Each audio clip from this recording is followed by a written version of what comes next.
I us hem de parlar també de la visita a Vilafranca aquesta setmana del secretari d'Immigració de la Generalitat, Oriol Amorós, que parlava en un acte organitzat per Esquerra Republicana amb la defensa del model català d'acollida.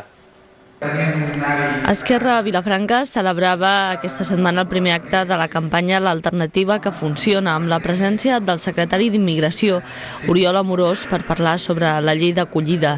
Amorós va exposar que la llei és una de les més importants de la legislatura i, sobretot, que és una llei de país, perquè pretén ser una caixa d'eines per poder treballar i avançar en l'acollida de la nova població arribada a Vilafranca i, en general, a Catalunya. El secretari per la Immigració va destacar que la llei d'acollida es fonamenta en 3 eixos: regulació dels fluxos immigratoris, potenciació dels serveis socials i aposta per la convivència.